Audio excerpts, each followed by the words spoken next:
तो बच्चों आज का जो हमारा अगला टॉपिक है वो है nature of bonding and properties के जो बॉन्ड की जो नेचर है वो कैसी है कंपाउंड्स के अंदर, ठीक है, और उनकी जो खसूसियात है वो कैसी होती है। तो जैसे हमने पीछे जहाँ था आयनिक बॉन्ड पढ़ा है, कोवलेंट बॉन्ड पढ़ा है, कोऑर्डिनेट कोवलेंट बॉन्ड पढ़ा है, आगे उनसे जो आगे कंपाउंड बनते हैं उनके अंदर क्या क्या प्रॉपर्टीज़ होती हैं उनका जो है ना वो आगे इसमें जिक्र किया जाएगा। तो जैसे जो है ना आपको बोर्ड पे नज़र आ रहा है हमने आयनिक कंपाउंड लिखा है और कोवलेंट कंपाउंड लिखा है। ये ज़रा आपको थोड़ा सा जो है ना वो दोनों में फ़र्क भी पता चल जाएगा, ठीक है, दोनों का कंपैरिजन हो जाएगा कि आयनिक कंपाउंड और कोवलेंट कंपाउंड को अगर हम साथ साथ देखेंगे तो दोनों के अंदर जो है ना वो क्या डिफरेंस जो है वो होता है, ठीक है। तो पहले हम जो है वो आयनिक कंपाउंड्स की बात कर लेते हैं। जैसे कि नाम से ज़ाहिर हो रहा है आयनिक कंपाउंड, ये ऐसे कंपाउंड्स होते हैं जिनके अंदर आयनिक बॉन्ड मौजूद होते हैं, ठीक है। और आयनिक बॉन्ड आपको पता है कि जो अपोजिट चार्जेस होते हैं उनके दरमियान में होता है, जैसे कि सोडियम आयन हो गया और क्लोराइड आयन हो गया, ठीक है। इसमें अभी हम जो है वो बाद में देखेंगे कि जैसे जो है वो आपकी बुक के अंदर जो है ना वो स्ट्रक्चर बना हुआ है इसका क्या कहते हैं सोडियम क्लोराइड का जो है ना उन्होंने क्यूबिकल जो है ना वो स्ट्रक्चर बनाया है।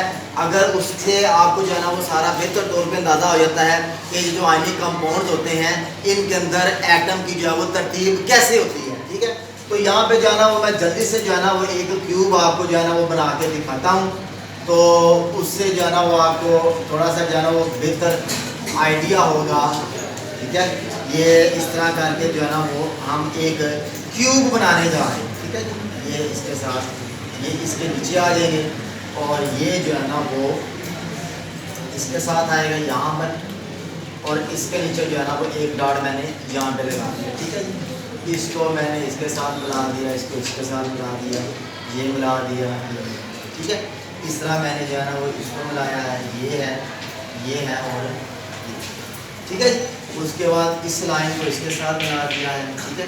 इसको जो है ना वो इसके साथ मिला दिया, ये थोड़ा सा जो है ना वो ये है, ये इसके साथ ही है, ठीक है।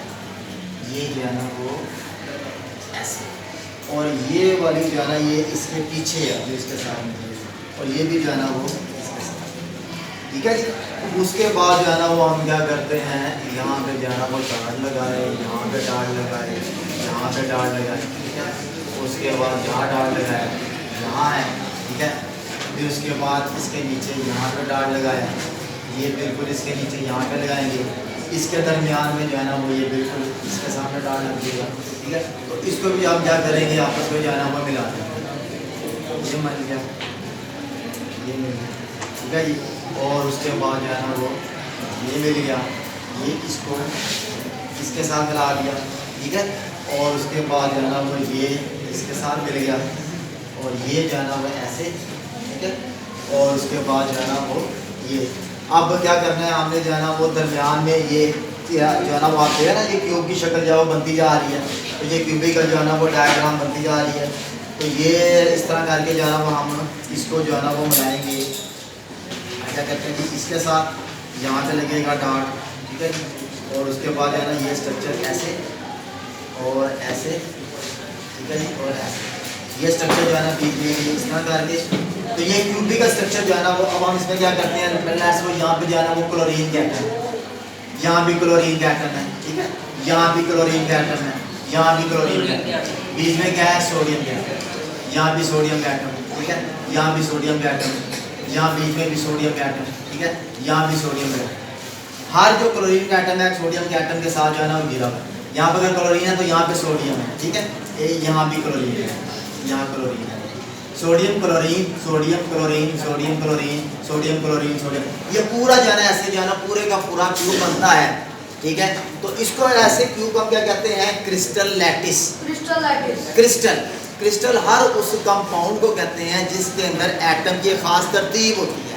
और जितने भी आयनिक कंपाउंड होते हैं ना ये क्रिस्टलाइन सॉलिड्स में पाए जाते हैं। क्रिस्टलाइन सॉलिड का मतलब क्या है कि ऐसा सॉलिड जिसके अंदर एटम से खास तरतीब के साथ अपने आप को अरेंज किए रहते हैं, तो उस सॉलिड को क्या कहते हैं क्रिस्टलाइन सॉलिड। और जितने भी आयनिक कंपाउंड्स हैं ये क्रिस्टलाइन सॉलिड में पाए जाते हैं। जबकि जो कोवलेंट कंपाउंड है, कोवलेंट कंपाउंड की हम बात करें हम, ये ऐसे कंपाउंड होते हैं जिनके अंदर कोवलेंट बॉन्ड मौजूद होता है। और कोवलेंट बॉन्ड आपको पता है कि जो इलेक्ट्रॉन की म्यूचुअल शेयरिंग से बनता है, जब ये म्यूचुअल शेयरिंग से बनता है तो ये आमतौर पे आयनिक बॉन्ड से जो है ना ज़रा वीक होता है।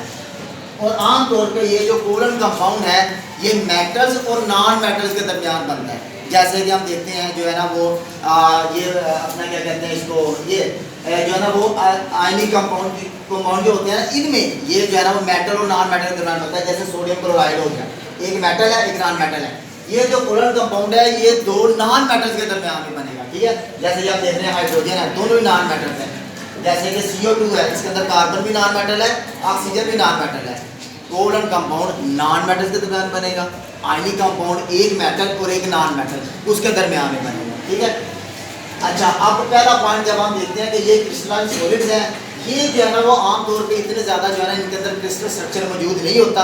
लेकिन कोवलेंट कंपाउंड जो कि बहुत बड़े होते हैं, जैसे कि इसको हम कहते हैं मैक्रोमॉलिक्यूल, उनके दरमियान में 3D स्ट्रक्चर जो है ना वो पाया जाता है, ठीक है। उसके बाद दूसरा पॉइंट क्या कहता है, दूसरे पॉइंट में कहता है कि ये जो आयनिक कंपाउंड होते हैं ये जब ठोस हालत में होते हैं तो ये इलेक्ट्रिसिटी के बैड कंडक्टर होते हैं, यानी इसमें से बिजली नहीं गुजर सकती। जैसे नमक हो गया, नमक जो है वो सोडियम क्लोराइड है, अगर उसमें से हम बिजली गुजारना चाहें तो उसमें से बिजली नहीं गुजरेगी, ठीक है, क्योंकि वो ठोस हालत में है। ठोस हालत में वो बैड कंडक्टर है इलेक्ट्रिसिटी का। लेकिन अगर हम उसी नमक को जो है वो पिघला लेते हैं या उस नमक को हम पानी में हल कर लेते हैं तो फिर वो जो है ना वो बिजली का कंडक्टर बन जाएगा, उसमें से बिजली जो है वो गुजर जाएगी। या वो पिघली हुई हालत में हो या वो पानी में हल किया हुआ हो तो फिर वो क्या बन जाएगा, गुड कंडक्टर ऑफ इलेक्ट्रिसिटी, यानी कि उसमें से बिजली गुजर जाएगी।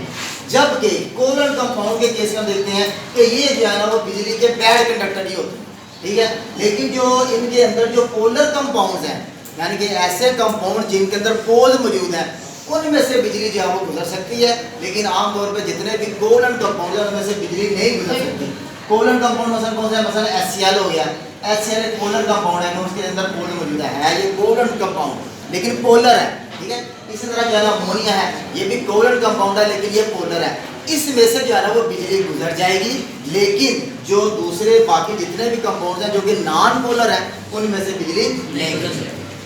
तीसरे नंबर पे जो आयनिक कंपाउंड होते हैं इनके मेल्टिंग और बॉइलिंग पॉइंट बहुत ज़्यादा होते हैं, high melting point and high boiling point बहुत ज़्यादा होते हैं। जैसे कि नमक है, सोडियम क्लोराइड, सोडियम क्लोराइड का अब जो मेल्टिंग पॉइंट है वो कितना है, 800 डिग्री सेंटीग्रेड, बहुत ज़्यादा ये मेल्टिंग पॉइंट है 800 डिग्री।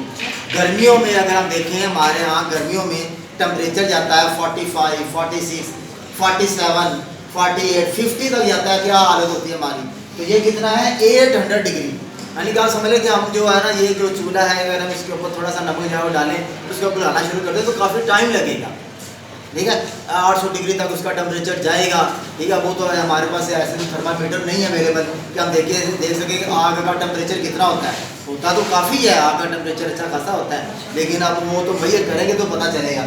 लेकिन बहरहाल जो सोडियम क्लोराइड है NaCl जो नमक हम खाते हैं उसका जो मेल्टिंग पॉइंट है वो 800 डिग्री सेंटीग्रेड है, ठीक है। और इसका जो बॉइलिंग पॉइंट है वो तकरीबन कितना है 1400 से जो है वो कुछ ऊपर ही है, 1417 आई थिंक 1417 डिग्री सेंटीग्रेड इसका क्या है बॉइलिंग पॉइंट। कितना ज़्यादा बॉइलिंग पॉइंट है इसका आयनिक कंपाउंड का, या जिसमें सोडियम क्लोराइड आ गया, अगर हम उसको पिघलाएंगे पिघला के अगर हम उसको बॉयल करते हैं तो कितना टेम्परेचर से। जबकि जो कोवलेंट कंपाउंड्स होते हैं उनके जो मेल्टिंग और बॉइलिंग पॉइंट होते हैं वो आमतौर पे कम ही होते हैं, लो बॉइलिंग पॉइंट आते हैं, इतने ज़्यादा जो है ना इनके मेल्टिंग और बॉइलिंग पॉइंट, ये ना फ़र्क आ रहे हैं साथ साथ चीज़ें।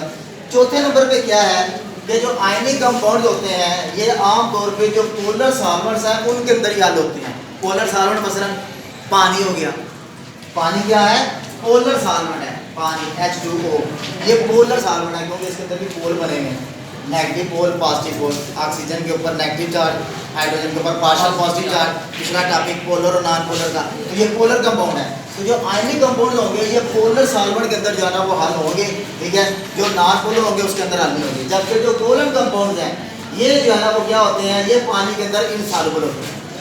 आयनिक कंपाउंड पानी के अंदर सॉल्युबल है, जबकि जो कोवलेंट कंपाउंड है ये पानी में सॉल्युबल नहीं है। लेकिन ये किसके अंदर सॉल्युबल होते हैं, ये नॉन एक्वस हैं, उसके अंदर जो नॉन एक्वस के होते हैं सॉल्वेंट उनके अंदर जो है ना सॉल्युबल होते हैं, ठीक है। कि पानी के अंदर ये इनसॉल्युबल है, लेकिन जो नॉन एक्वस से बात होता है कि ऐसे कंपाउंड जिनके अंदर पानी नहीं होता उसके अंदर जो है ना ये सॉल्युबल हो जाते हैं।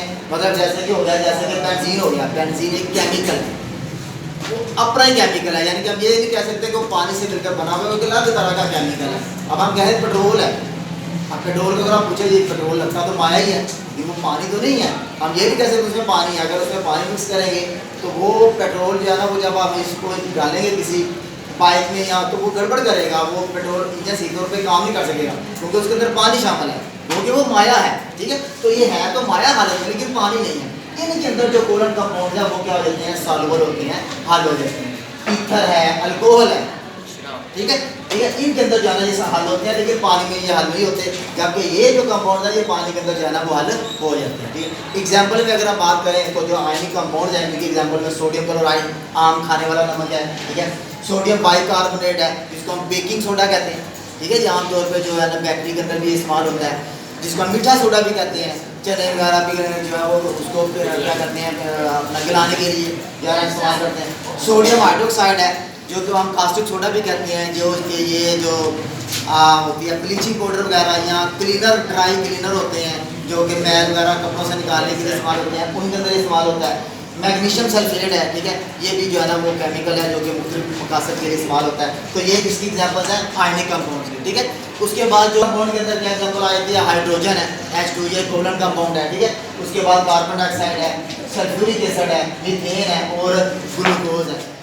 ग्लूकोज आपको पता है जो चीनी है, ठीक है, उसके अंदर जो है ना वो ग्लूकोज मालिक्यूल जो है वो शामिल होते हैं। ठीक है, तो इस तरह करके जो है ना ये छोटा सा टॉपिक था जिसमें जो है ना वो हमने आयनिक कंपाउंड और कोवलेंट कंपाउंड का फर्क भी देखा, इनके प्रॉपर्टीज भी देखी।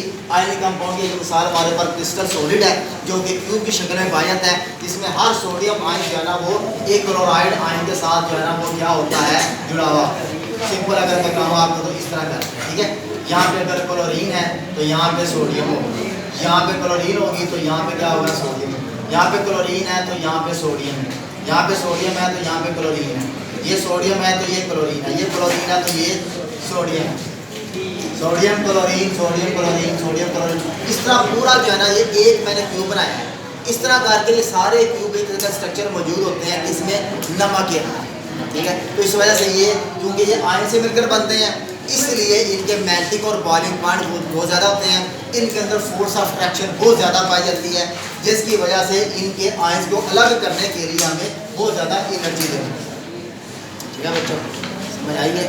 कोई क्वेश्चन क्लियर है? क्लियर।